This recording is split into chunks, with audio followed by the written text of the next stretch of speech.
All right, let's begin. This is Crowd Mountain Bootcamp module number 5, Q&A session. Module number 5 is all about link building. So our questions and answers today will be about using link building to get our search engine rank up there for our main keyword phrase. Going right to the questions, number 1 is from Kathy, and she says, will we set up a separate friend feed account for each website that we have? Yes, you want to keep your friend feed accounts niche specific. So if you've got, say, 2 or 3 sites that are in an individual niche, then you can use the same friend feed account, but assuming that your sites are in different niches, then you will use a separate friend feed account for each one. And Kathy also asks, how many times should we run the snooper results for our site? Once a month, or every 2 weeks, or, what? It's going to depend on how much initial work you do when you run it the first time. If you run the snooper and build 5 or 6 links, then you'll need to go back and build more. You're not going to rank with 5 or 6 links. So it's going to be a matter of how much work you do. Now, if you're asking about how often do you need to check in for new sites that are coming up in your own niche, then you'll want to probably do it about once a month and see if anything has come up in the rankings that you weren't aware of before. And if nothing has, then you should already have links on everything that is linkable already in your niche, and so you won't have any work to do, but you can double-check it and make sure that nothing new comes up. And as far as looking at the historical data, the 90 days, 30 days, 7 days that's offered for global sites as opposed to niche-specific sites, then, again, you'll have to just log in, build some links, go back, and if you see a site, that formerly you didn't even see in the top results and is now moving up, then obviously you'll want to target that one if you haven't been on it already. So it's a matter of which sites you've been on already and then which new ones you need to get on. Jane says, quick question, have you ever been sandboxed by Google, and how do we stay out of the Google sandbox? Yeah, I've been sandboxed, gosh, I think last time was like 2005. I don't think that the sandbox exists the way that people still talk about it. I think if you go out there and you're using certain automation techniques to build a massive amount of links in a day or two, then yes, you could probably get affected by the sandbox still, and it isn't so much a sandbox issue of traditionally, the sandbox was explained as a brand new site doesn't have trust or reputation yet in Google, and so Google puts it in the sandbox to decide if that site is worthy of being ranked highly for their key phrase. The new way that things are done, and what I see now is if a site uses, like I said, automation techniques to build a ton of links, and I'm talking, hundreds and hundreds and hundreds and possibly thousands of links within a 24-hour period or a 48-hour period when that site is brand new, that raises a big red flag in Google's eyes. And the site will potentially be put on the back burner if they see that kind of link building pattern. Nothing that we're doing here in Crowd Mountain will create that kind of link building pattern. That being said, new sites typically can move up in the rankings very quickly, and then they'll drop back down and maybe even not be found in the first 100 results. And then, in the next, say, 2 weeks to a month, they'll crawl back up to their rightful place. So when you've got a brand new site and you begin link building, it is totally normal to see some kind of fluctuation, and that's not sandboxing. That's just the way that things go. Jane also asks, how do we pinpoint and identify authority sites in our chosen keyword phrase for link building purposes?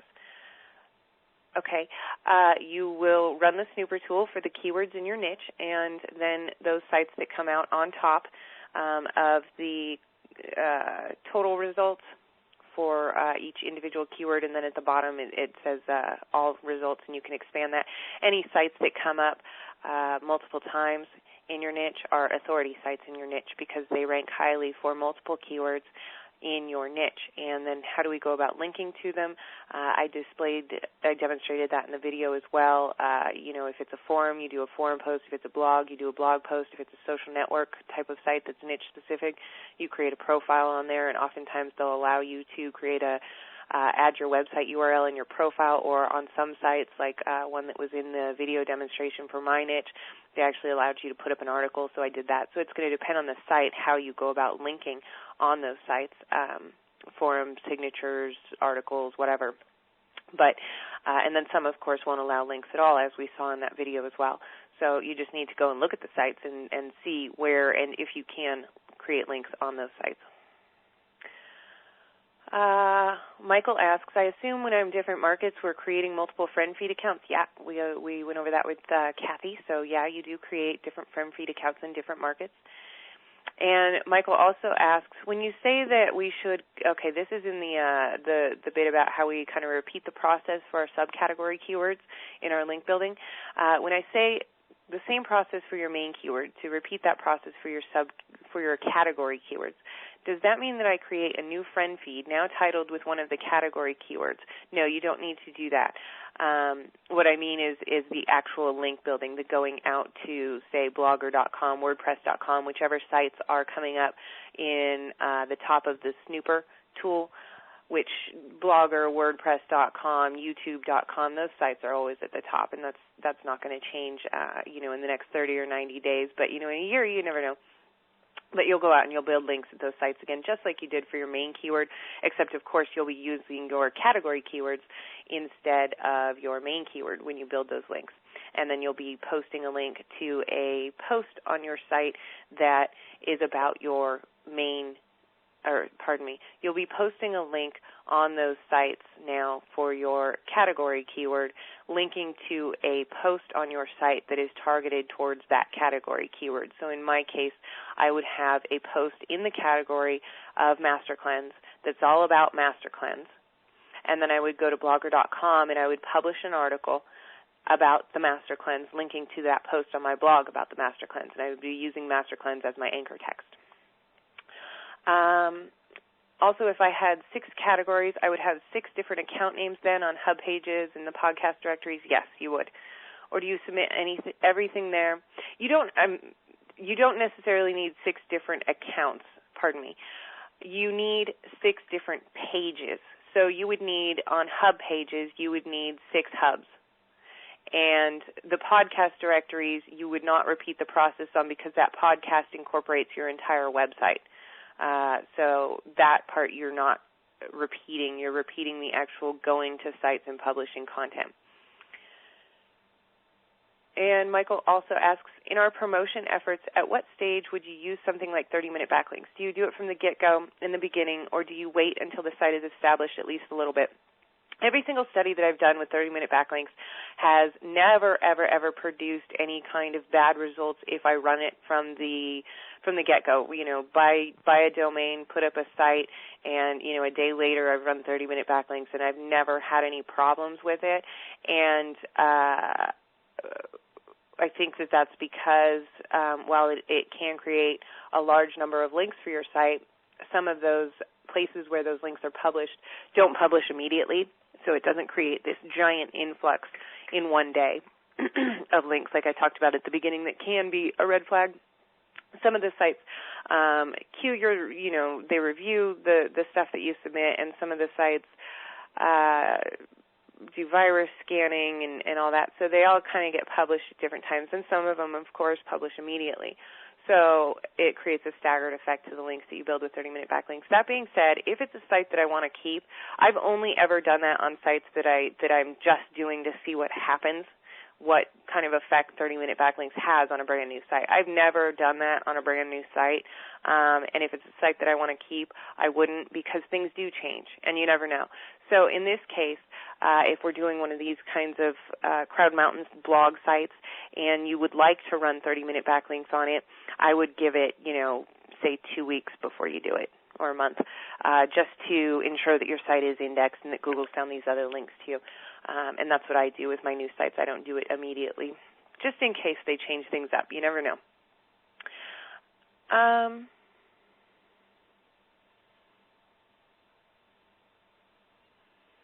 Bob asks, so are we to bookmark each and every one of our individual posts with your bookmarking tool? No, because the bookmarking tool is for an RSS feed.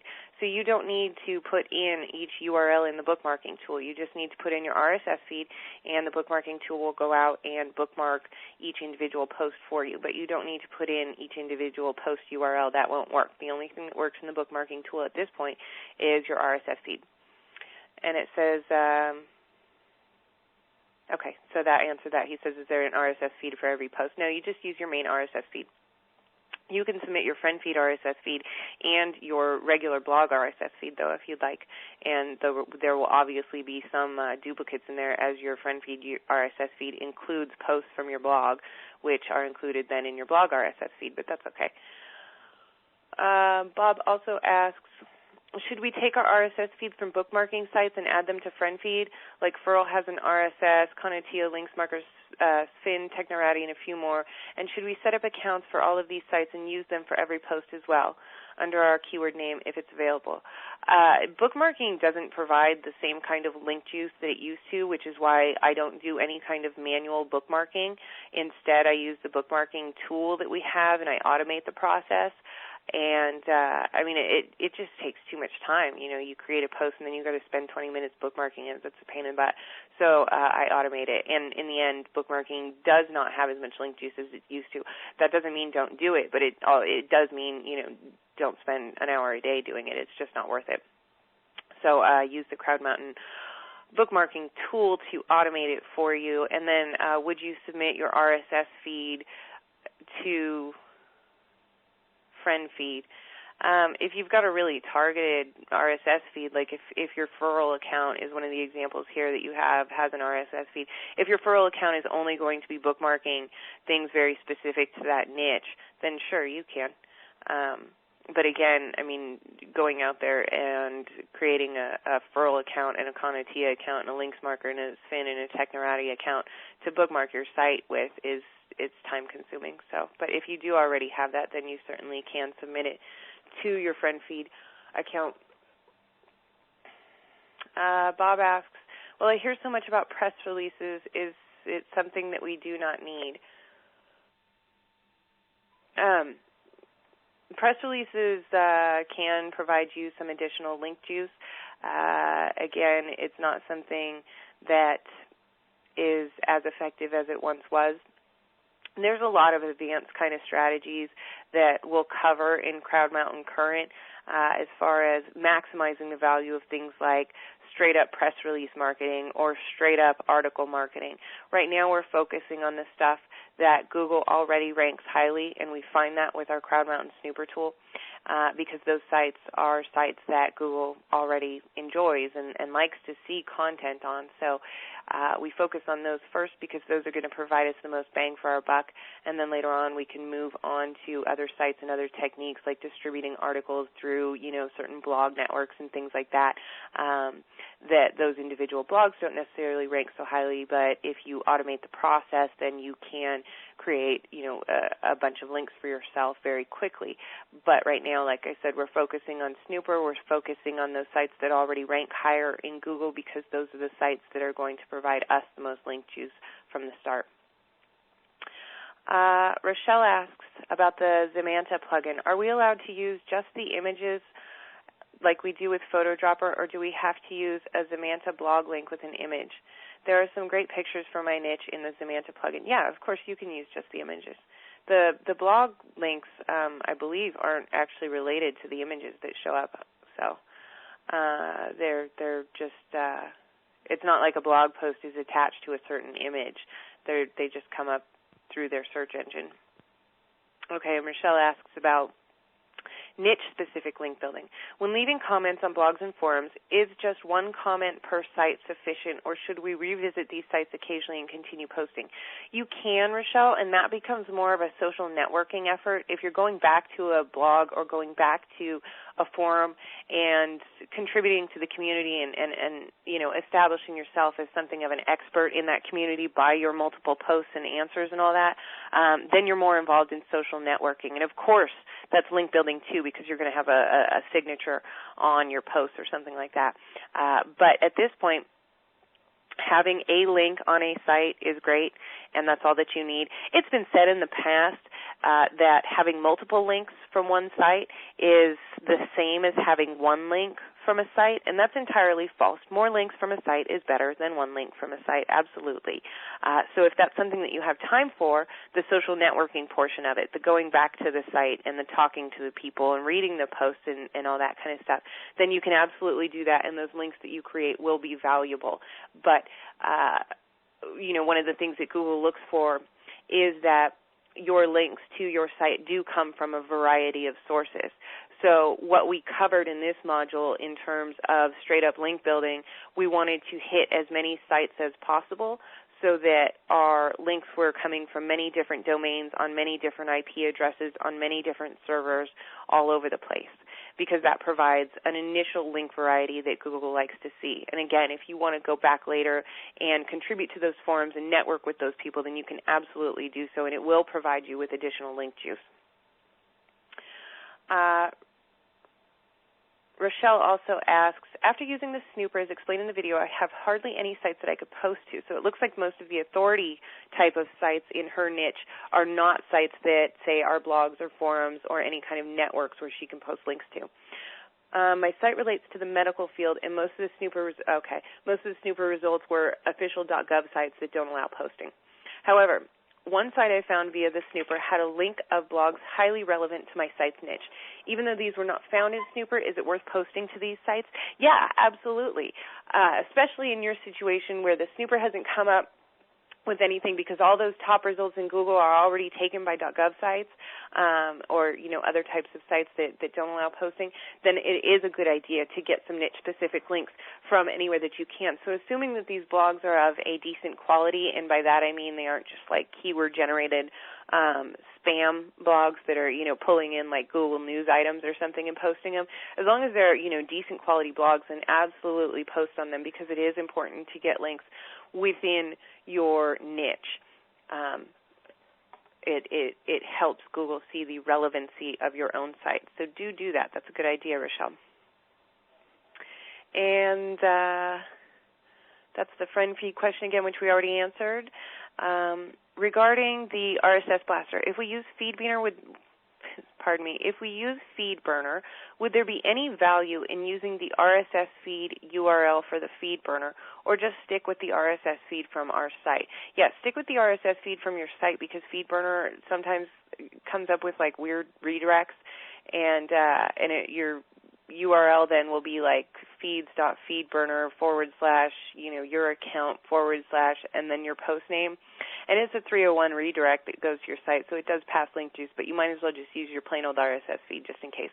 Also, the other thing with any kind of service that manages your feeds like that, like FeedBurner does, is that your blog has to update your feed, and then FeedBurner has to update your feed, and then FriendFeed has to find the update from FeedBurner, so it can create a big lag time between when you post content and when it actually gets into your friend feed URL and then gets distributed out to the sites that you're putting that friend feed URL on. So, and FeedBurner's had some big problems with delays, which might be fixed now that Google's taking them or has taken them over, but we'll see. But use your blog URL. Michael says, regarding bookmarking accounts, do you create different accounts and users for each topic? Well, I don't do the manual bookmarking. I only use the automated bookmarking tools, and I do not create a separate set of accounts for any particular niche. No, everything is just mishmashed together randomly. Let's say I have a site that's about detox and another one that's about, I don't know if this is the actual niche, so I'll say that's about Ford trucks.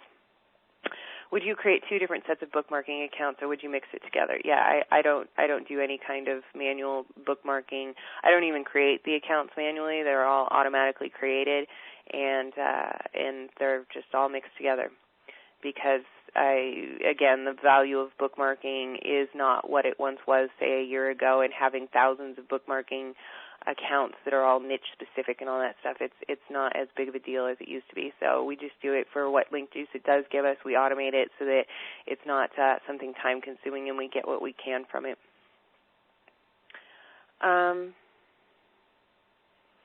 Allison says that not all of my Odiogo posts are podcasts. On some I just get the intro and then nothing.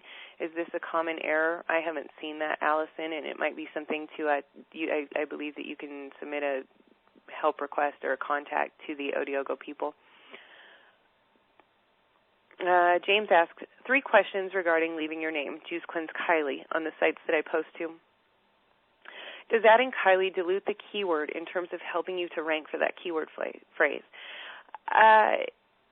It does in terms of that I have another word in my anchor text, but we also need that. If all of our links say juice cleanse, juice cleanse, juice cleanse, juice cleanse over and over and over, and that's all that we have, then that, again, starts to look like a suspicious link-building activity to Google. So having some links that use a variation on that main keyword phrase is a good thing. And it doesn't need to be, there's no specific ratio that you need to worry about, but, leave some blog comments and use your keyword and then your name or your pseudonym. You're going to provide yourself with some link variation with that. And, your feeds going out to are going to be using your post titles as opposed to your main keyword phrase. So those provide some variation as well. So it's not something that you need to stress over, but it will help your comments get approved, and it will also provide some natural link variation in what is linked. Now, also, since we are saying Juice Cleanse Kylie as opposed to just Kylie, we are still including our main keyword phrase. So that's, so you do get credit for your main keyword phrase being in that link still, but it does have a third word, but that's fine. We need that kind of link variation. If the name comes first, is that still the same in the eyes of Google, or should the keyword be first to be most effective? I don't think it really matters. To me, Juice Cleanse Kylie seems a little artificial.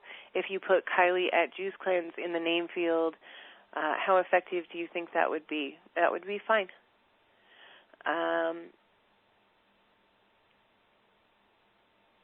Next question from James. He says, when you go back to leave additional comments on the blogs, should we always use the same keyword phrase, for example, Juice Cleanse Kylie, or would you go back to the same blog and be Master Cleanse Kylie, particularly if the blog comment was to do specifically with Master Cleanse? Or is it swapping between keyword phrases when you leave your name bad etiquette, or otherwise more likely to get the comment deleted for being spam? That depends on the blog owner. I mean, some blog owners are like really comment spam evangelists, and they spend a lot of time going over their comments and deciding what's spam and what's not. So I can't answer that necessarily in terms of what a blog owner would do. But would it make a difference in terms of your link juice to now be Master Cleanse Kylie using one of your category key phrases? You would then want to have your URL be to a post page that was about Master Cleanse also, because you want your post page that you write about and targeted towards that category key phrase to link with your anchor text to a post about that category key phrase.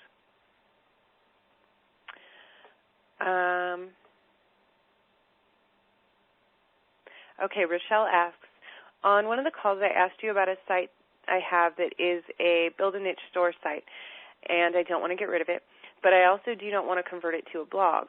Your recommendation was to add a blog to the site and use the crosslinker to add links from the blog to the band's pages. On such a site, which would be more important, to add links to the band's portion of the site or to link with the crosslinker plugin to the posts inside the blog? I wouldn't be able to link to both, as most of the keyword phrases for the band's part of the site would be the same as the blog part of the site. In your individual case, Rochelle, I would be linking toward your band's pages, because those are the ones that are actually going to make you money and that you want to try to get back ranked.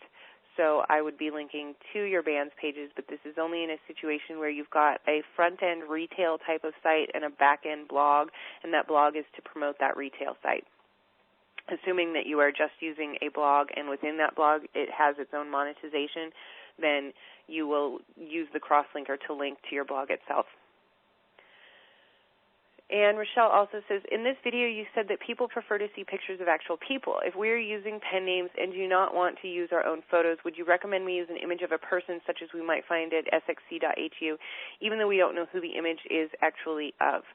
This kind of gets into like an affiliate marketing gray area where, especially in a site, say like FriendFeed, or later on we're going to be looking at Twitter in Module 6, you're representing yourself as someone, and yet the picture is not you. Particularly for me, it makes me nervous because, like, you know, I'm in Juice Cleanse, and Juice Cleanse is a niche where people might be assuming that they're going to be getting some weight loss or health benefits from it. And then I use a picture of someone from sxc.hu who's really healthy looking and maybe a beautiful person kind of picture. And then I'm not directly saying, oh, I am this person, but it's assumed if that's my avatar that that's who I am. And it can get you kind of into a gray area of, are you representing that this product will do this for you, will make you a beautiful person? So that's why I chose not to use a person in my niche. There's nothing that says that you can't, but being in a health kind of weight loss, you know, niche, I didn't feel comfortable with that. Particularly right now there's a whole bunch of stuff going on with the Acea Berry campaigns, and them using actually pictures, I think that some of them were from sxc.hu, that they then photoshopped of some, you know, overweight people, and then they photoshopped them into skinny-looking people, and that's a totally different thing. I'm not, you know, we wouldn't do that, of course, but there is some uproar in the industry about using photos of other people, and in this case, again, they said, this is me, this is my picture, look at all this weight I lost, and I'm not doing that.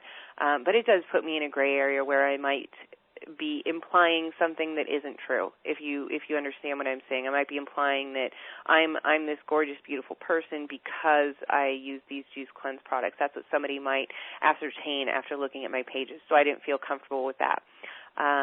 But it is a gray area. Let's say that you're selling, you know, horse saddles, and you put up a picture of you know, a gentleman, and he's not, I don't know, you know, he's just a guy, and that's your avatar. You're not going to get into any legal trouble. And again, I'm not a lawyer. I shouldn't say that. But you know, you're not breaking any rules there, as far as I can tell, because those photos are available for public use. But it's a gray area, and you kind of have to go with your conscience on that. But people do like to see people better, and I can say that for certain.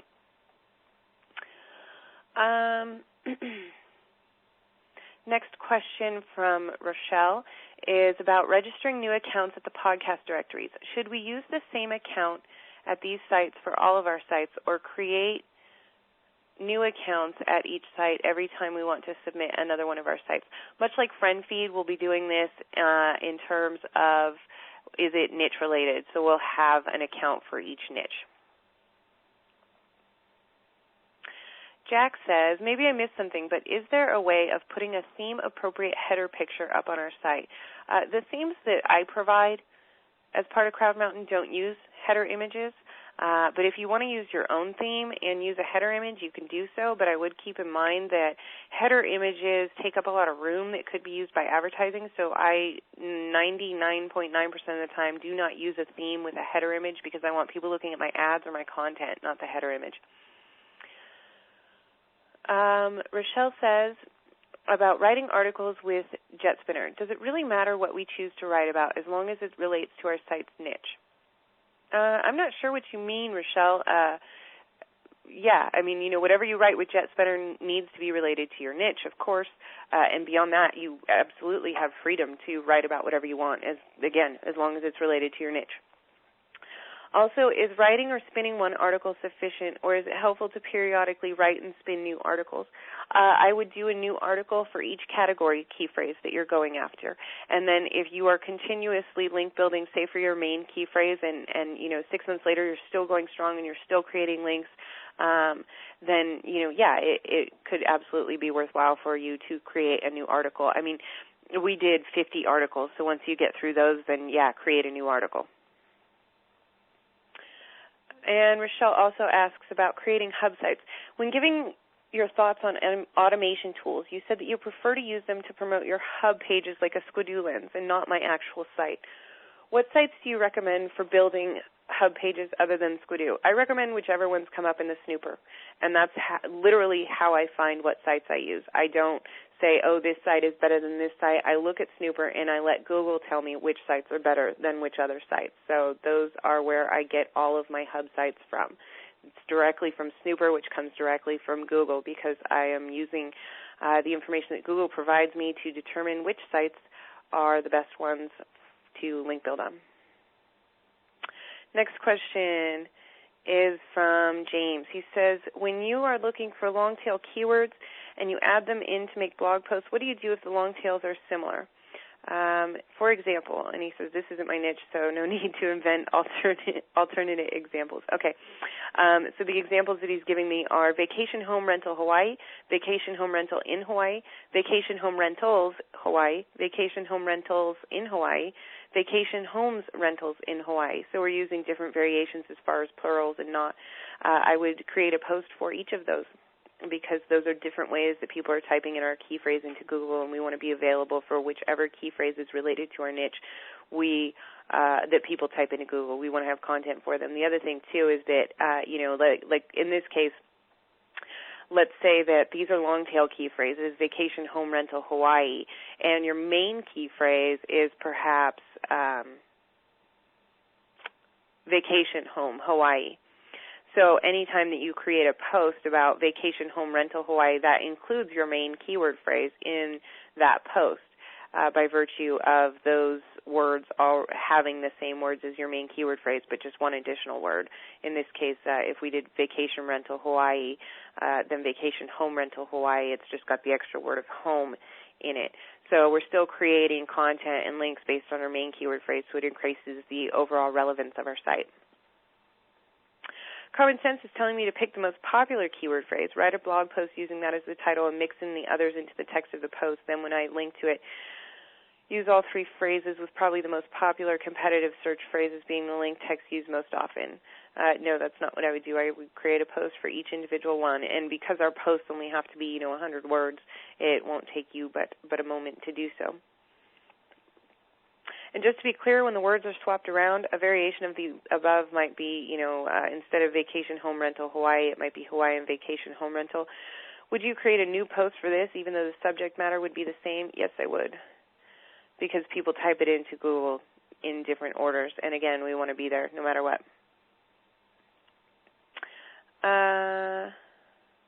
Next question from Rochelle about directory submissions. I may have already asked this, but I don't remember. What are your thoughts on submitting our sites to directories?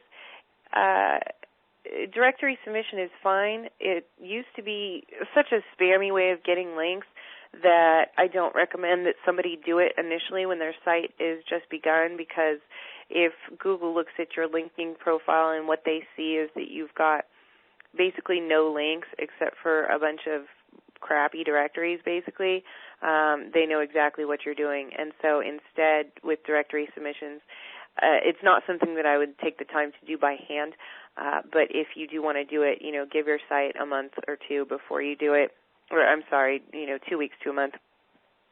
And she says, also, if your answer is favorable, what are your thoughts on tools like Directory Submitter? Directory Submitter is fine.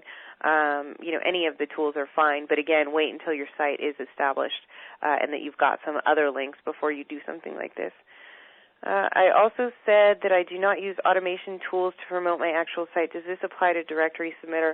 No. I would use that to promote my site, sure. But again, not until my site has some other links pointing to it. And what I said, about the automation tools, I guess maybe I should clarify. It wasn't that I don't necessarily use automation tools to promote my site. I do with, say the Crowd Mountain bookmarker. I use that. That's automated. I don't ever touch it beyond putting in my RSS feed. So that's absolutely automated. I do use automation tools. I do not use tools like SE Nuke or what's the other one? I forgot. But I don't use tools like that to promote my main URL because, like I said, they can leave something of a footprint. And instead, creating a WordPress.com and pasting in an article, it'll take me 3 minutes, so I might as well just do it that way. Next question is from Nick. Just wondering what you think about Linkvana and the article Underground Link Systems. Can you be penalized for incoming links to your site? If so, how? Okay, we'll start with Linkvana. I think Linkvana is kind of overpriced, but I do think that those kind of links are absolutely valuable, and that's one of the reasons why we're going to have a tool coming to Crowd Mountain that will allow you, I don't want to give too much away, but there's going to be a tool coming to Crowd Mountain that will allow you to build links on other sites. And not bookmarking type of stuff, not social media type of stuff. So those kind of links are absolutely valuable. I'm not familiar with Article Underground, I don't think, but Linkvana I am a member of, and I do use it. I should use it more based on how much I'm paying for it. But those links are good. And the key here, just with any kind of link building that you do, is if you're going to be using Linkvana, or say, like Rochelle just asked about directory submissions, or somebody asked about PR press releases, those are all fine to do. And, like I said, we're going to talk more about in advanced tactics in Crowd Mountain Current how to do each one of those right. But you want to have variety always. If all that you're using is Linkvana to get your links, that's a bad thing. You need to get links from other places, not because Linkvana is a bad place to get links, but because Google is going to go out, they're going to look at your link profile, they're going to see, oh, okay, well, you've got links coming from all these blogs, and these, and nowhere else. You don't have any other kinds of links. And if you do a directory submission and that's all you've got, or if you do a press release and that's all you've got in your link profile, that's not good. So Linkvana, or press releases, or directory submissions, or article marketing, or any of the other number of ways that you can go out and get links are all great, but they need to be done with the other methods. You'll never find just do this once and you'll rank, because any type of link building needs to be mixed with other type of link building to create a lasting link profile. Next question from Michael. Number 1, are we creating multiple one-post blogs on Blogspot and WordPress.com, or are we updating the ones that we've created? It's going to be on a keyword basis. So, when you go out and you do your category stuff, like in my case, one of my categories is Master Cleanse, I would create a separate Blogger blog, a separate WordPress.com blog. They can be on the same account, because you can create multiple blogs on an account. And like a Squidoo Lens, you can create multiple Squidoo Lenses on one, Lens Master account. So they can be on the same account, but they need their own separate page, because that page is optimized for your keyword. So if I'm creating, stuff for my Master Cleanse category and linking to a post within that category that's all about the Master Cleanse, then I want my Blogger blog post and my WordPress.com post and, my eHow article and all that to have Master Cleanse in the title and be optimized for that individual key phrase. So you need separate ones. In my opinion on creating blog farms on free Blogspot and WordPress sites, it's fine to do. But again, you're coming down to an issue of if all that you have are links from blog farms and blogger.com and WordPress.com, then you are not varying your link profile like it needs to be. So if you do have the kinds of software to create those kinds of blog forms, then, quickly, then you can do that. Doing it manually is a big pain, so I don't go through that. But if I am going to create a blogger blog sort of blog farm, then I would do it with automated tools, and again, I would mix up my link profile with other kinds of link building as well. How can we monitor the activity or stats on the Crowd Mountain Bookmarker and the RSS Blaster? You can't. The RSS Blaster just submits your RSS feed to a bunch of different RSS aggregators and directories, and the Bookmarker goes out and it bookmarks your site at our bookmarking accounts, and there's no way to monitor those stats. Are you going to give us the scoop on 30-minute backlinks? No, I don't think so. 30-minute backlinks is a standalone product, so you can find out all about 30-minute backlinks at that site. Okay, Deborah says, following the link building recommendations, I've now created multiple pages, like from YouTube, Scribe, Fiddler, etc., that rank higher than me for my main keyword. While these pages do contain links to my site, haven't I just created more competitors? Would it be better to create these sites using related but different keywords? No. The deal here is that Google is looking at your site, it's seeing that your site is a brand new site, and YouTube is an old site that they know and trust. So right now they're ranking your YouTube site higher than your own site or your YouTube post or whatever you created up there.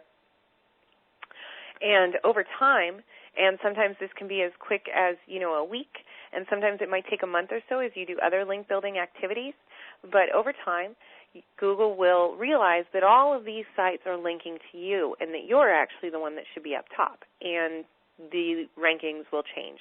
Now, if you want to speed up this process, then you can, do other kinds of link building, perhaps on sites that are lower in the snooper list, as opposed to going at the very top of the snooper list where we've got Blogger and WordPress and YouTube and those kinds of sites. You can kind of scoot down to the bottom. It doesn't have to be all the way down to the bottom, but, midway through or whatever, and build some links on those kinds of sites because those probably won't outrank you. They might, but you never know. And they will provide you some extra link juice without necessarily being a competitor. But in the end, I wouldn't do that. Like, personally, I just let it go. I let it wait. Everything comes out in the end the way that it should, usually. If you do what needs to happen, if you build the links to your site, you'll come out on top. And Google sometimes takes a minute to figure things out, and that's okay. You just got to let them do their thing. And when you start freaking out and trying to change things, that's when you can mess things up, to be entirely honest. So I would just let it go, build more links just like you've been doing. It sounds like, you're on top of it and you're doing a really good job. So just keep that up. And then let me pull in some more Q&A that we've gotten throughout the call. And you guys are absolutely welcome, of course, to submit any questions that you've got in the meantime, and I will be able to answer them on this call. So let's bring these new ones in. This will take about 30 seconds.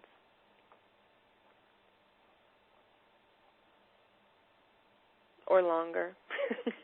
My internet connection is sometimes a little buggy. All right, here we go. This is from James. He says, I missed the step that showed how to open the console for hyperlinking, namely how to activate the cross-linking plugin. To activate the cross-linking plugin, you'll do what you do for all plugins, which is go to your plugins page on WordPress.com.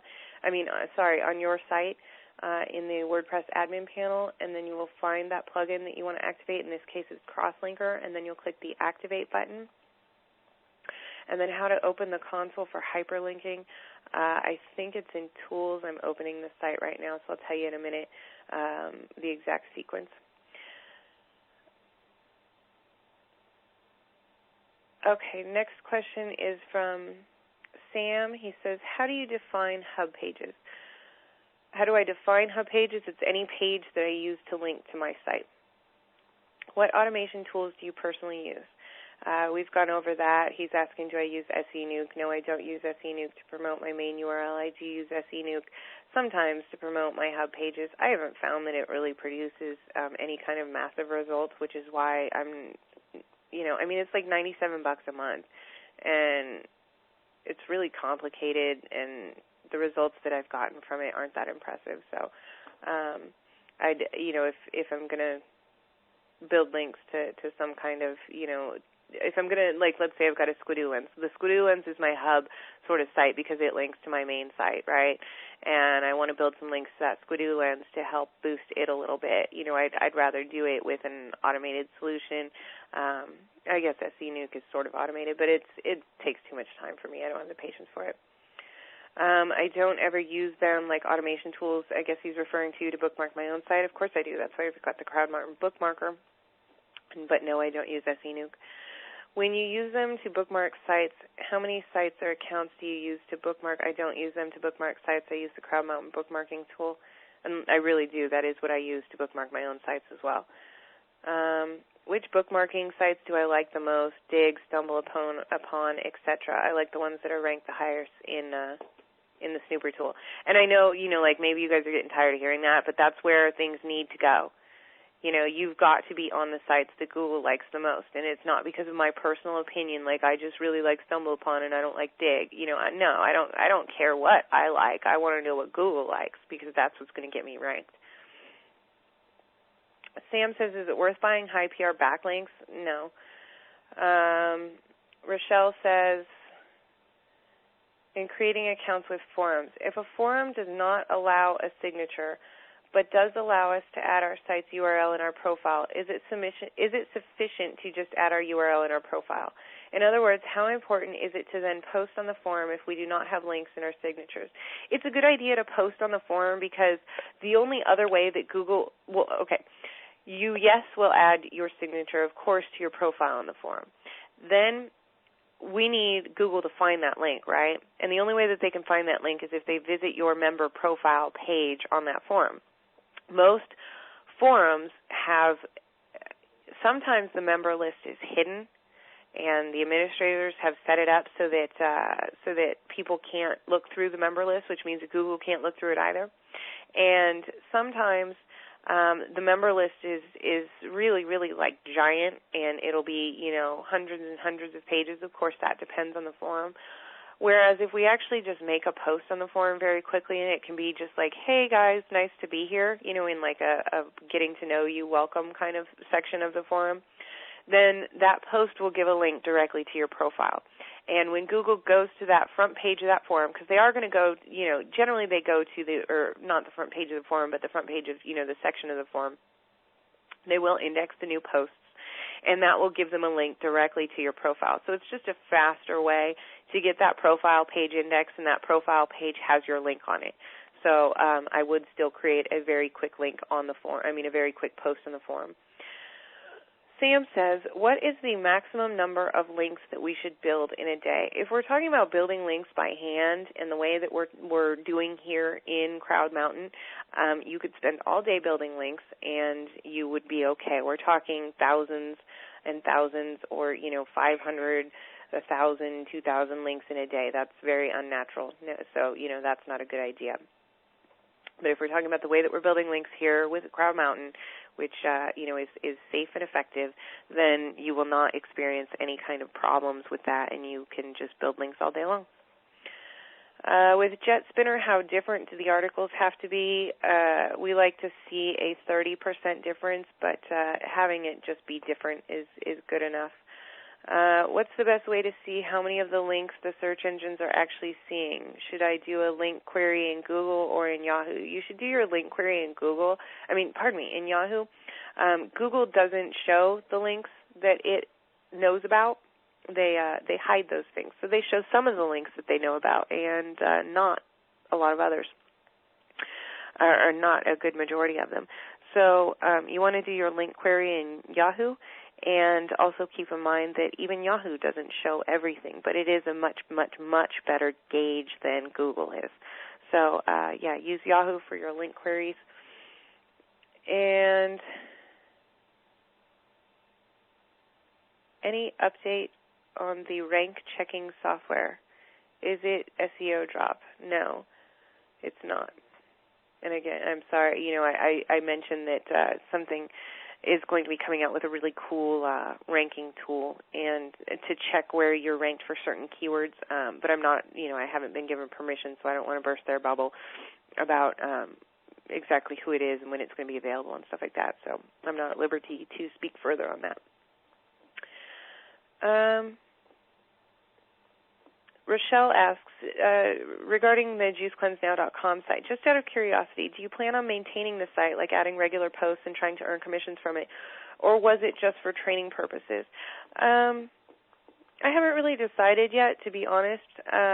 One of the problems anytime you do some sort of demo site is that people mess with it, and that means that they might enter your niche and, when you've got 15, 20 new people using your exact niche and your exact keywords, it makes it a lot less fun. And, like with sometimes people also do nasty things when they find out that a site belongs to a public figure, let's put it that way. So I haven't decided what I'll do with this site yet. I'd like to do it. It's an interesting niche, and it would be a really good niche for me to, build traffic up to, and then actually create my own product and sell my product so that I can, keep 100% of the money that it makes. But I don't know what I'll do at this point.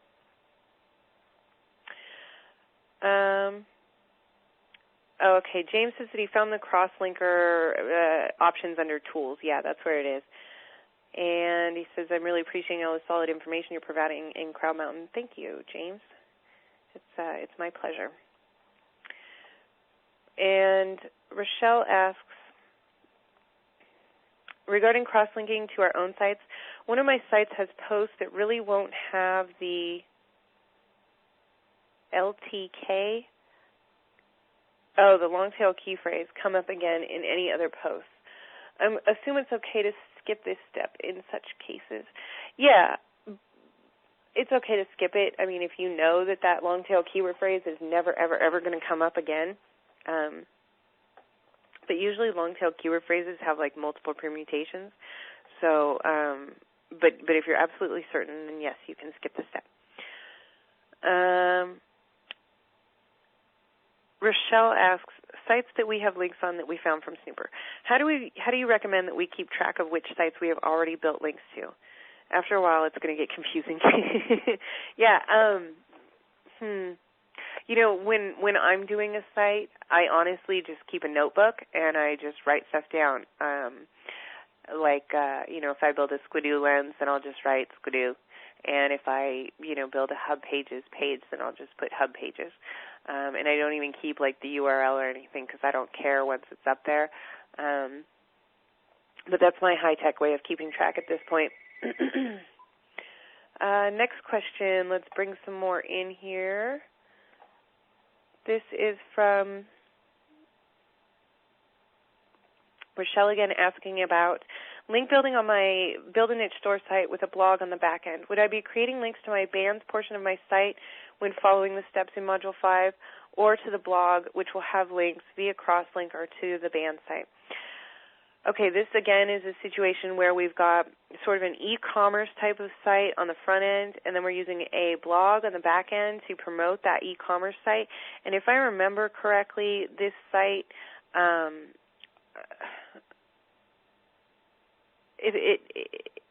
I believe that it is still indexed, but that it just totally dropped out of the engines. And what I would do, Rochelle, to provide the most link juice is I would actually link to both. So you're going to go out, you're going to create a blogger blog post, right? And you're going to link with your main keyword phrase to your blog site. And then I'm assuming that your main keyword phrase for the front end Build a Niche store is the same. And I would just link to that Build a Niche store front end with your main keyword phrase as well. So then you're building link juice for both. Next question from... I don't see the name on this one. I see your ranking is rising in Google for the JuiceCleanseNow.com site. Have you sold anything yet from the site, or is it too soon to tell if the site is worth continuing? When do you know when to give up a niche? I haven't checked the rank on that, so I have no idea, but if it's rising, that's cool. Have I sold anything yet from the site? I don't know. I haven't looked. Is it too soon to tell if the site is worth continuing? When do you know when to give up a niche? I haven't done everything that needs to be done on this site, so I can't evaluate it at this point. I haven't, gone through and I built a couple of links, in the videos that we did through, in my own niche, I built a few links, and then I went out and I built a couple links outside of my niche as well, like doing the Squidoo lens and the eHow page, but were I to actually want to evaluate this site to see if I know that the site's worth continuing because I've done the keyword research, right? So I know that I can rank for this keyword phrase, and then it's just a matter of actually doing the work to do it. So if I decide to continue this site as an actual money maker, and that's, just depends on, the kinds of things that I see happening with the site and with the niche, then I'd need to go out and actually do the work to do it, and I haven't done that with this site. So the fact that it's rising and ranking, that's great. But but I have no idea where it is. When do I know when to give up a niche? I mean, we'll talk about this in more general terms as opposed to this actual site. When should you know when to give up a niche? If you've gone out there, and you've done the keyword, most of the time when you've got a problem in a niche, it's not a matter of, I'm at position 80 and I can't ever move up. If you've done the keyword research and you've built your links in the manner that I suggest and in the order that I suggest, you should not be at page 80, in Google 3 months later, right? You should have some sort of rank, and you might be on page 2 or you might even be on page 3 and not getting much traffic from that because you don't really get much traffic from a page 2 or a page 3 listing. But,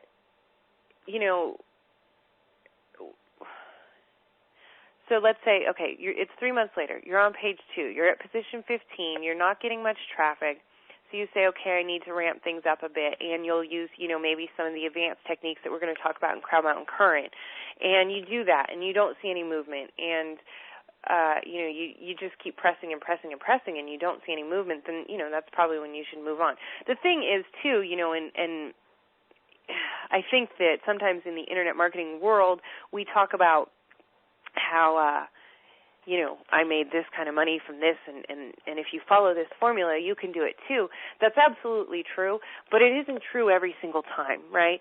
I've got sites out there that I've done stuff with, and I've done the keyword research on, and I've built the links on it, and I just don't see any traction. And sometimes that happens, so you put up 3 sites, and one of them just might not, do anything for you. Unless you want to put in an extreme amount of effort, which I don't want to do. I kind of want things to work on a nice formulaic process, and don't necessarily want to give any one thing, all of my attention, because I like to have income coming from multiple places. So, I totally lost my train of thought. But, it's also, one of the situations that can occur is like you're on page 1 and you're like in position, 4 or 5, and again, you're not getting like a whole lot of traffic from that position, and everyone above you is, .gov sites or like Wikipedia or like Amazon.com, and those can be kind of tough to beat out sometimes. And again, you're using some of the advanced techniques that we're going to talk about in Crowd Mountain Current, and you just get nowhere with it, and you just cannot beat those guys.